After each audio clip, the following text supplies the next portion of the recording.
أيها الذين آمنوا استعينوا بالصبر والصلاة إن الله مع الصابرين إنك قبلة ترضاها فول وجهك شطر المسجد الحرام يعلمون أنه الحق من ربهم ولئن اتبعت أهواءهم من بعد ما جاءك من العلم إنك إذا لمن الظالمين ممترين ولكل وجهة هو موليها فاستبقوا الخيرات ومن حيث خرجت فول وجهك شطر المسجد الحرام وإنه للحق من ربك إن الصفا والمروة من شعائر الله فمن حج البيت أو اعتمر فلا جناح عليه أن يطوف بهما ومن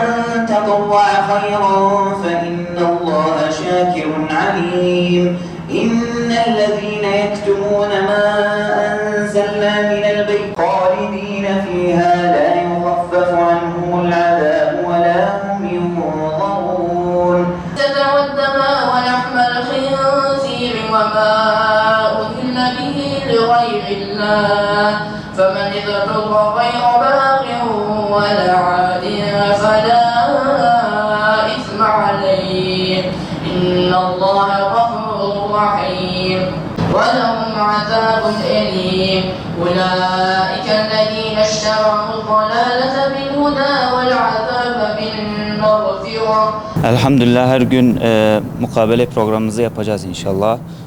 Dün Ramazan'ın ilk günüydü. Çok şükür katılım sağlandı arkadaşlarımız tarafından. Çok güzel bir katılım vardı yani sayı çoktu. Okuduk çok şükür Allah kabul etsin inşallah. Evet her yıl yapılıyor bizim okulumuzda. Said Nursi Anadolu İmam Hatip Lisesi'nde her yıl mukabele programı var mescidimizde. Öğle namazından sonra ya da öğle namazından önce yapıyoruz. Vaktimiz yettiği kadar okuyabiliyoruz çok şükür. Arkadaşlarımız okuyor. Her kişiye 4 sayfa düşüyor mesela ve okuyoruz. Ramazan Kur'an ayıdır. Ramazan Kur'an'ın indirildiği aydır ve Ramazan'da Kur'an okumak gerçekten çok sevaplı bir ameldir. Bütün arkadaşlarımıza tavsiye ediyoruz mukabele programımıza katılsınlar. Onlar da bizimle beraber sevap kazansınlar inşallah. Mukabele hakkında çok güzel buluyorum.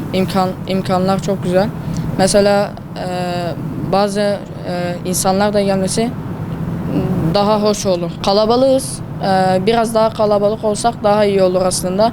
Bütün okulun katılmasını öneriyorum ben. Aslında mescitte zaten bir camide gibiyiz. Yani bazıları okumakta zorluk çekiyor, bazıları da bununla daha güzel okumaya çalışıyor. Devam ediyor bizde. Ramazan'la ilgili mesela Ramazan panosu hazırladık. Takvim yaptık. Sonra Ramazan sokağını hazırladık. Güzel oldu. Hocalarıyla birlikte. Mukabele hocalarımız katılıyor. Mesela Enes hocam. Evet böyle bir katılım olur. İnşallah devam ettireceğiz. Böyle devam ederiz. Mukabele geneli çok güzel. Katılım sağlaması da çok güzel. Kalabalığız zaten.